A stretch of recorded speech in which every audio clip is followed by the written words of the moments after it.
गणपति महोत्सव अब सिर्फ महाराष्ट्र में ही नहीं बल्कि पूरे देश में प्रचलित हो चुका है। गणपति के नाम पर ऐसे आयोजनों की शुरुआत बाल गंगाधर तिलक ने की थी।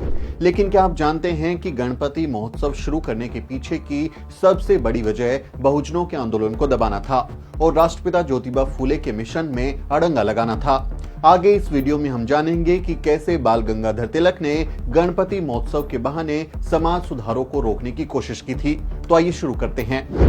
19वीं सदी का भारत जाति के हिसाब से बुरी तरह बटा हुआ था। ब्राह्मण सबसे ऊपर थे, लेकिन शूद्र, अतिशूद्र यानी दलित समाज बहुत बुरी हालत में था। शूद्रों और महिलाओं की हालत पशुओं से भी खराब थी। ऐसे मुश्किल वक्त में राष्ट्रपिता ज्योतिबा फूले जैसा सितारा चमका, जिसने इस देश को रहने लायक बनाने के लिए अपनी पूरी जिंदगी लगा दी। फूले कहते थे कि इंसान और इंसान में जाति के आधार पर भेदभाव नहीं किया जा सकता। फूले ब्राह्मणवाद के खिलाफ जबरदस्त आंदोलन चलाते हैं। वो शूद्रों और अतिशूद्रों को अंधविश्वास से बाहर निकालने के लिए 24 सितंबर 1873 को सत्यशोधक समाज की स्थापना करते हैं। महात्मा फूले ब्राह्मणों की सत्ता को चुनौती देते हैं। वो महिलाओं की शिक्षा पर जोर देते हैं। फूले अपनी पत्नी सावित्री बाई के साथ मिलकर 1848 में भारत में लड़कियों के लिए पहला स्कूल खोलते हैं। फूले ने 19वीं सदी के भारत में क्रांति लाकर रख दी थी। उन्होंने विधवा पुनर्विवाह शुरू कराया, ब्राह्मण पुरोहितों के बिना शादी कराने की शुरुआत की, बाल विवाह के खिलाफ कैंपेन चलाया। वो जगह जगह जाकर पोस्टर चिपकाते थे, कैंपेन करते थे, स्लोगनिंग करते थे, लोगों से बात करते थे। अनाथ महिलाओं और बच्चों के लिए शेल्टर होम भी खोले। दलित पिछड़ों के लिए शिक्षा पर भी जोर उन्होंने दिया। महात्मा फूले के ये काम ब्राह्मणवादी सत्ता को खत्म करने का काम कर रहे थे। सत्यशोधक समाज की गतिविधियों ने पुणे के साथ साथ पूरे महाराष्ट्र के ब्राह्मणों की नींद उड़ा दी थी। ब्राह्मणों को लगता था कि अगर शूद्र अतिशूद्र पढ़ लिख लेंगे, सवाल जवाब करने लगेंगे, महिलाएं भी शिक्षित हो जाएंगी, तो फिर उनकी दुकानदारी ही बंद हो जाएगी। ब्राह्मणवादियों ने फूले को डराने धमकाने की खूब कोशिश की। फूले को मारने के लिए उनके घर धोंडीबा जैसे हत्यारे को भी भेजा, जो बाद में फूले के ही अनुयायी बन गए। उन्हें घर से ही निकलवा दिया। समाज ने उनकी पत्नी यानी सावित्री माई पर गोबर फेंका, लेकिन वो झुके नहीं। धीरे धीरे फूले का असर सिर्फ पुणे में नहीं रहा बल्कि पूरे महाराष्ट्र और आसपास के सूबों में भी दिखाई देने लगा। पुणे के ही नारायणपेट में बाल गंगाधर तिलक के अखबार केसरी का हेडक्वार्टर था। तिलक एक कट्टर ब्राह्मणवादी व्यक्ति थे जो महात्मा फूले के सबसे बड़े आलोचक के रूप में जाने जाते थे। तिलक ने महात्मा फूले के आंदोलन को बदनाम करने, उन्हें अंग्रेजों का पिट्ठू साबित करने और हिंदू धर्म का दुश्मन दिखाने के लिए अपने अखबार केसरी और मराठा में लगातार लेख प्रकाशित किए। उनके बारे में बहुत बुरी बुरी बातें लिखी। लेकिन इन सब के बावजूद भी महात्मा फूले का असर कम नहीं हो रहा था। ऐसे में बाल गंगाधर तिलक ने धर्म और राष्ट्रवाद के नाम पर लोगों को जुटाने की चाल चली। आज भी आप देखते हैं कि लोग धर्म के नाम पर आसानी से खिंचे चले आते हैं और 19वीं शताब्दी के आखिरी दशकों में भी कुछ ऐसा ही हुआ। तिलक ने तब गणेश महोत्सव मनाने की शुरुआत की। तिलक ने लोगों को हिंदू धर्म के नाम पर लामबंद किया और गली मोहल्लों में धूमधाम से गणेश उत्सव मनाने लगे। इस बारे में महान स्कॉलर गेल ओमवेट अपनी किताब cultural revolt in A colonial society the non ब्राह्मण मूवमेंट इन वेस्टर्न इंडिया के पेज नंबर 262 और 64 पर लिखती हैं। तिलक ने धार्मिक भीड़ को अपने राष्ट्रवादी एजेंडे से जोड़ने के लिए गणपति महोत्सव की शुरुआत की थी। इन मेलों में गीत गाने वाले लोग न सिर्फ अंग्रेजों और मुसलमानों का मखौल बनाते थे बल्कि समाज सुधारकों के बारे में भी ऊट पटांग बोलते थे। तिलक महात्मा फूले को बिल्कुल पसंद नहीं करते थे और अक्सर अपनी अखबार केसरी और मराठा में उनके खिलाफ और उनके संगठन सत्यशोधक समाज के बारे में बहुत बुरी बुरी बातें लिखते थे। तिलक गणेश महोत्सव के नाम पर जुटने वाली भीड़ को महात्मा फूले और उनके संगठन के खिलाफ भड़काने के लिए खूब भाषण देते थे। पता नहीं क्या क्या बातें बोलते रहते थे, बहुत बुरी बुरी बातें बोलते थे। इस तरह उन्होंने धार्मिक जुलूस का इस्तेमाल अपनी ब्राह्मणवादी विचारधारा को आगे बढ़ाने के लिए किया। अब मैं आपको राष्ट्रपिता ज्योतिबा फूले और बाल गंगाधर तिलक के बीच चलने वाले मतभेदों के बारे में भी बता देता हूं कि ऐसे कौन से मसले थे, किन मुद्दों पर उन दोनों के बीच में मतभेद था और तिलक जो है वो महात्मा फूले को अपना दुश्मन मानते थे। राष्ट्रपिता ज्योतिबा फूले कहते थे कि 4 वर्णों पर आधारित जाति व्यवस्था बहुत खराब चीज है और इंसानों के बीच में जाति भेद नहीं होना चाहिए। लेकिन तिलक चतुर्वर्णीय जातिवाद के कट्टर समर्थक थे। तिलक का मानना था कि जाति पर भारतीय समाज की बुनियाद टिकी है। जाति की समाप्ति का अर्थ है भारतीय समाज की बुनियाद को तोड़ देना, साथ ही राष्ट्र और राष्ट्रीयता को भी तोड़ देना। तिलक ऐसा मानते थे।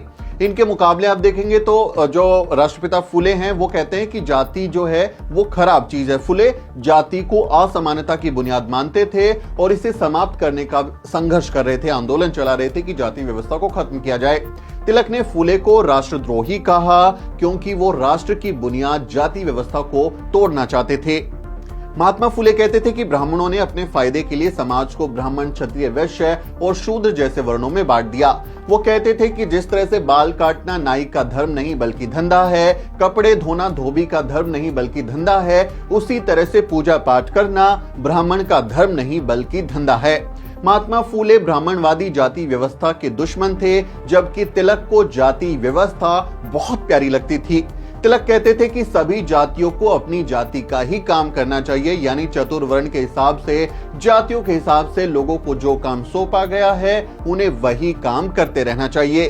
तिलक ने महार और मातंग जैसी अछूत जातियों के स्कूलों में प्रवेश का सख्त विरोध किया और कहा कि केवल उन जातियों का स्कूलों में प्रवेश होना चाहिए जिन्हें प्रकृति ने इस लायक बनाया है, यानी कि उच्च जातियों को। यानी तिलक दलित ओबीसी को इस लायक ही नहीं मानते थे कि उन्हें शिक्षा दी जा सके। वो सिर्फ ब्राह्मणों की सत्ता चाहते थे, चित्पावन ब्राह्मण थे और अपने ब्राह्मणवादी नजरिए को आगे बढ़ाने के लिए तमाम तरीके के काम करते थे। फुले कहते थे कि प्राथमिकी शिक्षा हर जाति के बच्चे के लिए अनिवार्य होनी चाहिए, लेकिन तिलक ने फुले के इस प्रस्ताव का कड़ा विरोध किया। उन्होंने कहा कि कुंभी किसानों के जो समाज के बच्चे हैं उनको इतिहास, भूगोल और गणित पढ़ने की क्या जरूरत है। उन्हें अपने परंपरागत जातीय पेशे को अपनाना चाहिए, यानी जो काम उनको दिया वही करना चाहिए। आधुनिक शिक्षा उच्च जातियों के लिए ही उचित है। महात्मा फुले लड़कियों की शिक्षा पर खास जोर देते हैं, लड़कियों के लिए स्कूल खोलते हैं, लेकिन तिलक उसका कड़ा विरोध करते हैं। तिलक ने लड़कियों को शिक्षित करने का तीखा प्रतिरोध किया और इसके खिलाफ कैंपेन किया और लड़कियों के लिए स्कूल की स्थापना के विरोध में उन्होंने बाकायदा आंदोलन भी चलाया। द प्रिंट पर प्रकाशित अपने लेख में डॉक्टर मुख्तियार सिंह लिखते हैं, तिलक ने महिला शिक्षा का पूरी क्षमता के साथ विरोध किया। परिमाला वी राव ने अपने शोध पत्र में मुख्य रूप से तिलक के अखबार मराठा के हवाले से बताया है कि विष्णु शास्त्री, चिपलूणकर और तिलक के नेतृत्व में कांग्रेस के कट्टरवादी धड़े ने 1881 से 1920 के बीच किस तरह बालिका विद्यालयों की स्थापना और हर समुदाय के लिए शिक्षा देने के प्रयासों का विरोध किया। इस धड़े के विरोध के कारण महाराष्ट्र में 11 में से 9 नगर पालिकाओं में हर किसी के लिए शिक्षा देने के प्रस्ताव को हार का सामना करना पड़ा। इस धड़े ने राष्ट्रवादी शिक्षा की वकालत की, जिसमें धर्मशास्त्रों का अध्ययन और हुनर सिखाने पर जोर दिया था। तिलक की लीडरशिप में कट्टरवादी धड़े का तर्क था कि पेशवा के शासन के दौरान महिलाओं की स्थिति बहुत अच्छी थी। तिलक के ये विचार उनके अखबार मराठा के 15 मार्च 1885 के अंक में छपे हैं। महिला शिक्षा के विरोध में तिलक का तर्क था कि महिलाएं कमजोर होती हैं और उनका काम सिर्फ संतान को आगे बढ़ाना है, इसलिए उनको शिक्षित करने से उनको पीड़ा होगी, क्योंकि आधुनिक शिक्षा को समझना उनकी शक्ति से बाहर है। उनकी ये बात मराठा जो उनका अखबार है उसके 31 अगस्त 1884 के अंक में छपी है, उसका रेफरेंस आप ले सकते हैं। यानी उस समय महात्मा फुले और तिलक के बीच लगातार द्वंद्व चलता रहा। ऐसा ही द्वंद्व आप बाबा साहब डॉक्टर अंबेडकर और गांधी के बीच में भी देखते हैं। बाबा साहब डॉक्टर अंबेडकर ने अपनी किताब कांग्रेस ने अछूतों के लिए क्या किया और गांधी, रानाडे और जिन्ना में तिलक के इन समाज सुधारकों में अड़ंगा लगाने के बारे में विस्तार से लिखा है। वो उनको नायक नहीं मानते, उनको महान नहीं मानते और जो बाबा साहब डॉक्टर अंबेडकर हैं वो बार बार ये बात कहते हैं कि इस देश में महात्मा आए गए, धूल उड़ाकर चले गए, लेकिन अगर कोई असल मायनों में महात्मा है तो वो राष्ट्रपिता ज्योतिबा फूले हैं। बाबा साहब ने जब 1920 में मूक नायक की शुरुआत की थी, अपना 15 दिनों में छपने वाला पाक्षिक अखबार निकाला था, तब उन्होंने पैसे देकर तिलक के अखबार केसरी में विज्ञापन भेजा था कि आप हमारे अखबार का विज्ञापन छाप दीजिए कि हमारा ये अखबार शुरू हो रहा है। लेकिन तिलक ने उनका वो विज्ञापन नहीं छापा, जबकि बाबा साहब डॉक्टर अंबेडकर पैसे भी चुका रहे थे। इससे आप अंदाजा लगा सकते हैं कि वो बहुजन समाज से आने वाली मजबूत आवाजों के नेताओं के कितने बड़े विरोधी थे। तिलक जो हैं सीधे सीधे राष्ट्रपिता ज्योतिबा फूले, छत्रपति शाहूजी महाराज और बाबा साहब डॉक्टर अंबेडकर के खिलाफ कैंपेन करते हैं, बुरा भला बोलते हैं और ब्राह्मणवादी विचारधारा को आगे बढ़ाने के लिए राष्ट्रवाद का सहारा लेते हैं। तिलक ने आजीवन ऐसे काम किए हैं जिससे बहुजन समाज का नुकसान हो और समाज में जरूरी सुधार ना हो सके, लेकिन भारत के सवर्ण इतिहासकारों ने उन्हें एक महान राष्ट्रवादी नेता घोषित कर दिया। उम्मीद है इस वीडियो से आपको समझ आया होगा कि कैसे बाल गंगाधर तिलक जैसे कट्टरवादी ब्राह्मण ने बहुजनों के मुक्तिदाता महात्मा फूले का रास्ता रोकने के लिए धर्म का सहारा लेते हुए गणेश महोत्सव की शुरुआत की थी। असल में तो यह उत्सव बहुजनों की हकमारी करने का एक जरिया था, उसको रोकने के लिए उत्सव शुरू हुआ था, लेकिन अब बहुजन इसे ही जोर शोर से मना रहे हैं।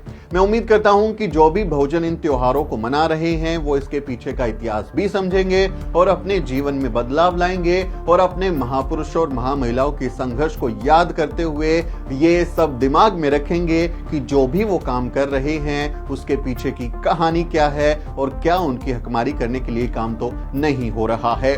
इस मसले पर आपका क्या सोचना है? ये वीडियो आपको कैसा लगा? तिलक और महात्मा फूले के बीच का जो संघर्ष है उस बारे में आप क्या सोचते हैं? क्योंकि बहुत बार हम देखते हैं कि हम बाबा साहब डॉक्टर अंबेडकर और गांधी के बीच के जो संवाद है, जो टकराव है, उसके बारे में तो बात करते हैं, लेकिन जो राष्ट्रपिता ज्योतिबा फूले हैं उन्हीं के समकक्ष जो बाल गंगाधर तिलक हैं वो भी उसी तरह उनके साथ झड़प में थे, उनके साथ द्वंद्व में थे, उस पर बहुत ज्यादा बात नहीं होती है। इसलिए मुझे लगा कि अब चूंकि ये जरूरी माहौल है उसमें आपको ये बात बतानी चाहिए। आप इस बारे में क्या सोचते हैं? कमेंट करके जरूर बताएं। हमारे चैनल को भी जरूर सब्सक्राइब करें क्योंकि आप हमारी ताकत हैं और हमें और ताकतवर बनना है। बहुत बहुत शुक्रिया साथियों। मेरा नाम सुमित चौहान है और इस वीडियो स्टोरी में मेरी मदद कर रहे हैं मेरे सहयोगी मोहित और अजरा।